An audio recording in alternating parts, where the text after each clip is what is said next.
Assalamu alaikum. My name is Wasim Ashraf, and in this course we are going to learn about WordPress website development. ये course तमाम उन लोगों के लिए है जो बिल्कुल स्क्रैच से WordPress पे वेबसाइट बनाना सीखना चाहते हैं, और उन लोगों के लिए भी है जो ऑलरेडी कुछ अवेयरनेस है उनको और अपनी स्किल्स को मज़ीद पॉलिश करना चाहते हैं। तो हम लोग बात करेंगे इस कोर्स में कि किस तरह से हम लोग एक सिंपल वर्डप्रेस वेबसाइट बना सकते हैं और किस तरह से हम एक ई कॉमर्स स्टोर में एक सिंपल वेबसाइट को कन्वर्ट कर सकते हैं और विद फुल फंक्शनैलिटीज उसको चला सकते हैं। तो after this course you will be able to develop a store from scratch. मैं आपको ये भी बताऊंगा कि आप किस तरह से डोमेन बाय कर सकते हैं, किस तरह से आप एक होस्टिंग बाय कर सकते हैं और अपनी वेबसाइट आप सेटअप कर सकते हैं। मैं इस कोर्स ट्रैक के अंदर एक डमी वेबसाइट बनाना भी आपको बताऊंगा उन लोगों के लिए जो शायद फिलहाल अपनी वेबसाइट नहीं बना सकते, वो अफोर्ड नहीं कर सकते डोमेन होस्टिंग परचेज करना, और वो अपनी जो स्किल है उसको पॉलिश करने के लिए वो उसकी प्रैक्टिस करना चाहते हैं। तो मैं उनके लिए एक डमी वेबसाइट बनवाऊंगा जिसमें आपको एक डमी डोमेन, एक डमी होस्टिंग के साथ बिल्कुल free of cost website banana allow होगा। आप अपनी वेबसाइट बना सकते हो। तो उस वेबसाइट बनाने से आपको फ़ायदा ये होगा कि आप उसमें फुल ऑन प्रैक्टिस कर सकते हैं और उसके बाद उन स्किल्स को, ये जो वर्डप्रेस सेटअप की और वर्डप्रेस डिज़ाइन डेवलपमेंट की स्किल है, आप इसको ऑनलाइन सेल कर सकते हैं किसी भी फ्रीलांसिंग प्लेटफॉर्म पे, या डायरेक्टली किसी को सेल करना चाहते हैं, you will be able to do that. तो मैं उन लोगों को माइंड में रखते हुए एक डमी सेटअप भी बताऊंगा। प्लस उन लोगों को भी मैं अपने माइंड में रखूंगा जो अपनी रियल वेबसाइट बनाना चाहते हैं प्रॉपर डोमेन होस्टिंग के साथ, तो वो किस तरह से एक प्रॉपर डोमेन होस्टिंग परचेज कर सकते हैं और उसको सेटअप कर सकते हैं और उसके बाद अपनी वेबसाइट डेवलप कर सकते हैं। उन लोगों को भी मैं अपने माइंड में रखूंगा और वो लोग भी अपनी वेबसाइट बनाने के काबिल हो जाएंगे इंशाल्लाह। अब उन लोगों के लिए जो लोग अभी शायद सोचना स्टार्ट हो चुके हों डोमेन क्या होती है और होस्टिंग क्या होती है, बिकॉज आई फील कि यहाँ पे हर तरह के लोग होंगे, तो वो लोग भी होंगे जिन्हें बिल्कुल ज़ीरो से हर चीज़ का नॉलेज चाहिए, उनको इन चीज़ों का नहीं पता। तो उन लोगों के लिए डोमेन एंड होस्टिंग को मैं एक्सप्लेन कर देता हूँ। डोमेन इज नेम, किसी भी चीज़ का नाम, किसी भी वेबसाइट का नाम, जैसे दराज डॉट पी के, जैसे रोजी डॉट पी के, ये डोमेन्स हैं, ये नाम है। तो नाम होता है, ये आइडेंटिटी होती है किसी भी वेबसाइट की। जैसे मेरा नाम वसीम अशरफ है, मेरी आइडेंटिफिकेशन क्या है? वसीम अशरफ। अगर आप लोग मुझे जानेंगे तो मेरे नाम से जानेंगे। मेरा नाम मेरी आइडेंटिफिकेशन है इस मुआशरे में। इसी तरह से डोमेन नेम जो होता है वो किसी भी वेबसाइट की आइडेंटिटी होती है, उसका उसकी आइडेंटिफिकेशन है। अब होस्टिंग क्या चीज़ है? होस्टिंग असल में आपकी वेबसाइट की जो फाइल्स हैं, लाइक एक वेबसाइट पे मल्टीपल पेजेस हैं, उस पे पिक्चर्स हैं, उस पे टेक्स्ट है, काफ़ी कुछ मिल के बनती है एक वेबसाइट। तो अब वो जो फाइल्स, वो जो पिक्चर्स हैं, वो जो टेक्स्ट है, वो जो वीडियो है, उसका डिज़ाइन है, उसकी सारी फाइल्स आप अपने पीसी पे रख सकते हैं। तो वो भी आपकी होस्टिंग डिक्लेयर हो सकती है। अब होस्टिंग से क्या मुराद है मेरा? आप लोग जब भी कोई वेबसाइट ओपन करते हैं वो 24/7 आप किसी भी टाइम उसको ओपन करें वो ओपन हो जाती है, ठीक है, कभी डाउन नहीं होती।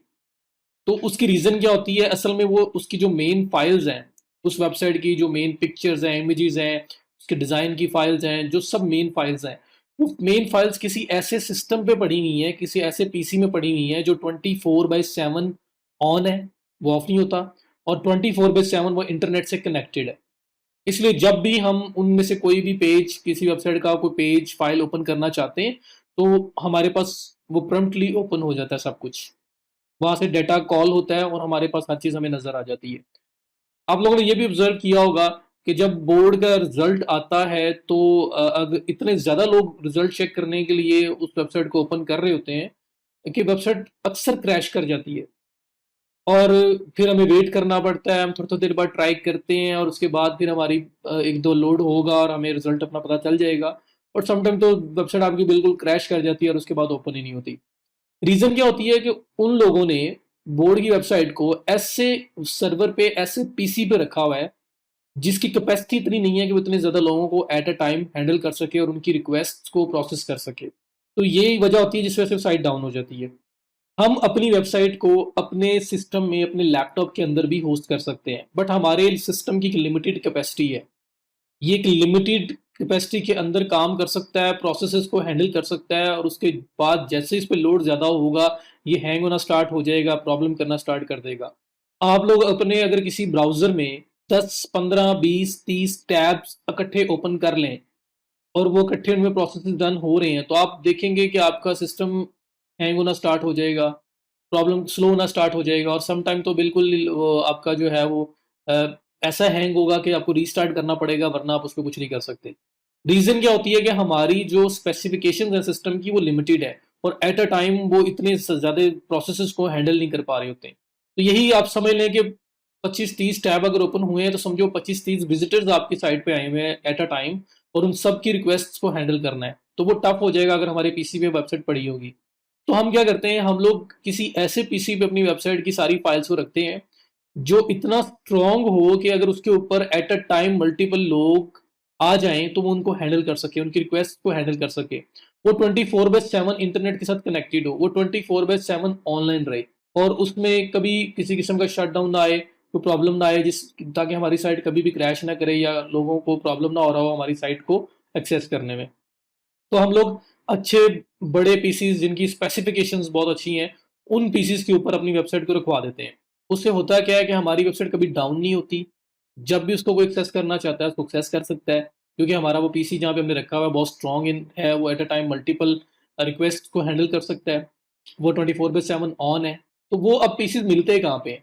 तो वो उसके लिए बिजनेस सेटअप्स हैं, दुनिया में बहुत सारे लोग हैं जिन्होंने प्रॉपर बिजनेस सेटअप्स लगाए हुए हैं, वहाँ पे सिर्फ वही पीसीज वही सर्वर्स हैं, और उनके अंदर जो स्पेसिस हैं उनको वो रेंट आउट करते हैं, मंथली बेसिस पे, ईयरली बेसिस पे आपको चार्ज करते हैं, और आपको उसके अगेंस्ट वो वहाँ पे स्पेस अलाउ करते हैं कि ये स्पेस है, आप यहाँ पे अपनी वेबसाइट को रख लो। इस वजह से फिर हमारी वेबसाइट जो है वो मल्टीपल लोगों को भी हैंडल कर सकती है, हमारी वेबसाइट 24/7 ऑन भी रहती है, हमें किसी किस्म का कोई इशू नहीं आता वहाँ पे। तो हम लोग रेंटल स्पेस बाय करते हैं, वो होती है होस्टिंग आपकी।